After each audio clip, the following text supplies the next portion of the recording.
There are a few favorite phrases we have as Reformed Jews. Tzedek, tzedek tirdof is one of them. Justice, justice shall you pursue.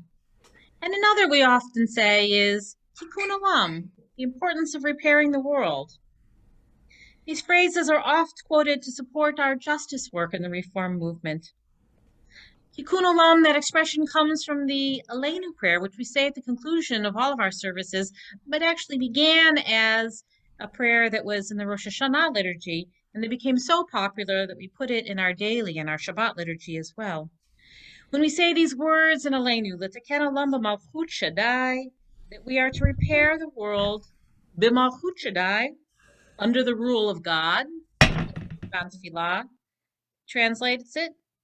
Others, through recognition of divine sovereignty, or as I prefer, so that this world becomes God's kingdom. That the kingdom that we're looking for as a Jewish people is not a place in heaven, but what we're trying to create right here on earth. And from this week's Torah portion, Shoftim, Tzedek, Tzedek Terdof, justice, justice shall you pursue. We are told at the beginning of our Parasha Shoftim that we are to appoint magistrates and officials, Shoftim v'Shotrim. And then, just a few verses later, this very important verse that we are supposed to pursue justice. And so the question is, why is tzedek repeated? Of course, we can answer it by saying that the doubling of tzedek is just for emphasis, that we really think this is a very important principle within our Jewish tradition. Or what the rabbis prefer is that the doubling adds layers of meaning, that each tzedek comes to teach us something differently. That the tzedek that we are trying to pursue is not just in a court of law, but in society more generally. That justice is meant for both of those places. Well, let's take an opportunity now to look a little bit more deeply into our parsha, not just to rely on tzedek, tzedek tirdof, or tikkun olam as ways to say that we believe in justice, but we have other texts that explicate more carefully and more deeply about what this could mean for us. And we have one of them in this week's parsha. At the end of this parsha, we read about a ritual that seems on its surface to be rather arcane and inexplicable. In fact, some people call it a chok, and a chok in Judaism is a ritual that it's done because there's not a particular reason that we can ascertain with our rational brains. And yet, the rabbis in this particular ritual are able to find some deep meaning about tzedek, about righteousness and justice in our world.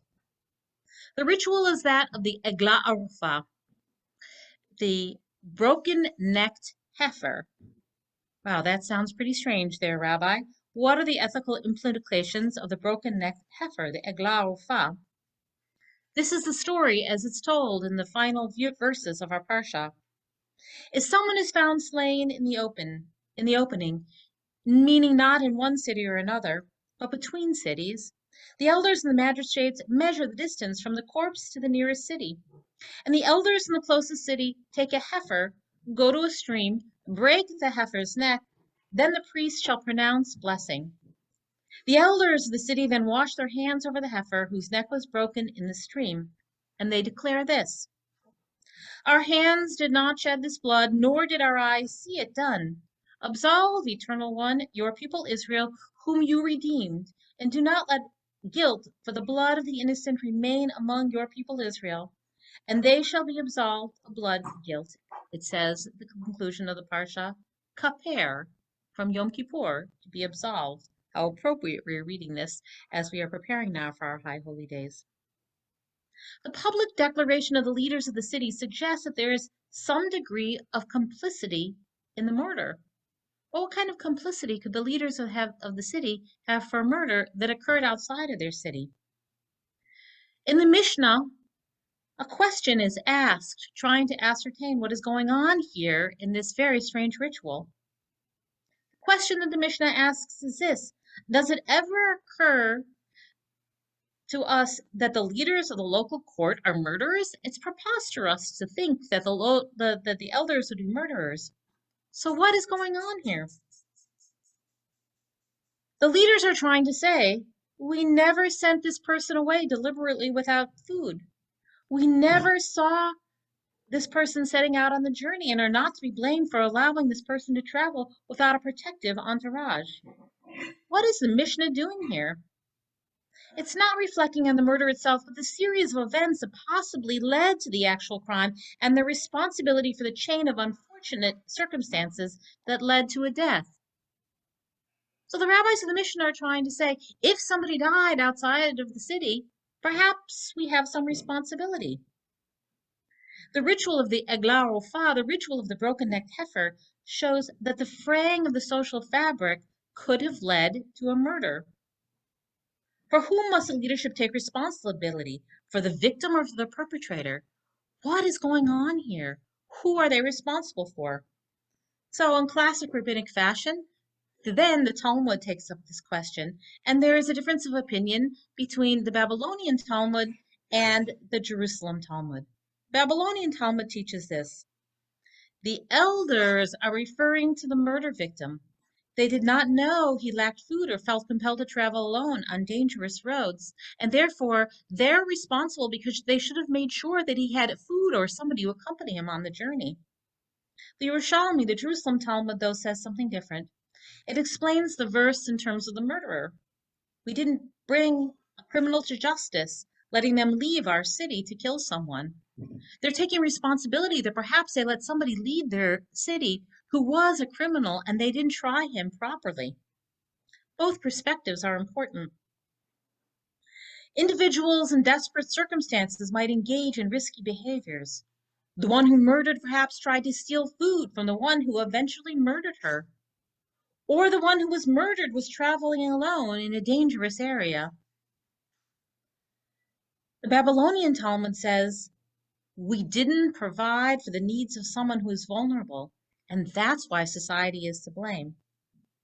The Yerushalmi says, leaders allowed a criminal to leave their city without properly bringing them to justice, and they killed someone.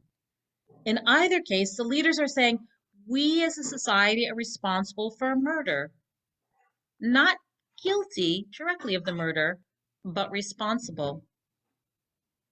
As Abraham Joshua Heschel teaches, some are guilty, but all are responsible. And so instead of seeing this murder outside of the city as something that happened outside of their control, there's an introspection that takes place. And the leaders and the priests of a particular city are saying, we need to take responsibility. Did we not care for the victim?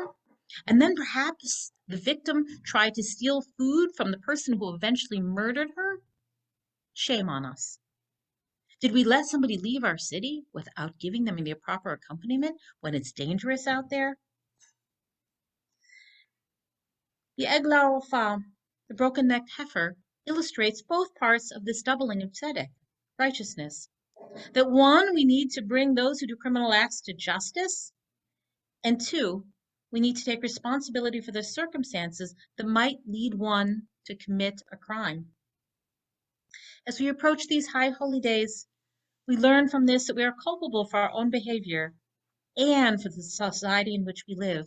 We often think of the high holy days just as a time in which we look inward and have to take responsibility for our own behaviors, but the Eglah Rofa, the broken-necked heifer ritual, teaches us differently. Also, need to take responsibility for the behaviors of others, for the society in which we live. And in fact, the Yom Kippur Vidui, the confessional, reminds us of this as well. The Vidui in which we say, Chatanu lefanecha, we say in the plural, we have sinned before you, O God. It's not just our own sins, but others, for which we need to take responsibility. This particular piece of Torah text, the Eglah Rofa, the broken-necked heifer, was used in 1983 by a commission in Israel that investigated the massacre by Christian phalangists of Palestinians in the refugee camps of Sabra and Shatila in Lebanon in 1982. Some of you who are old enough might remember that massacre that took place.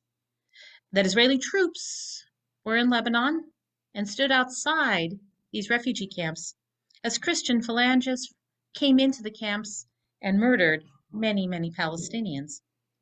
The Israelis themselves, the IDF, the Israeli army, did not murder the Palestinians, but they also did not stop the phalangists who came into those camps. And a commission in Israel found the IDF to blame. They said, because what we have learned from the Eglau Fa, the broken-necked heifer, the Israeli army had been responsible. They needed to intervene, and so they're responsible for the murders that took place. It answers very clearly this very first question that a human being asks in Torah, that after Cain kills Abel and God comes to him and says, "Where is your brother?" And Cain asks God indignantly, "Am I my brother's keeper?" And the answer we receive, of course, is yes, we are our sibling's keeper. In this month of Elul, as we prepare for thy holy days and we look into our own souls, we are also reminded that this is a time of introspection into the soul of our society. We need to take responsibility at this time for our own guilt, for the things that we individually did wrong, and to make amends. But also, what does it mean for us to take responsibility for our society? That crime and other people's problems don't happen in a vacuum, and they're not just their responsibility, but ours as well. Our responsibility to create a just and compassionate society. Tzedek, tzedek tirdof. Justice, justice we must pursue.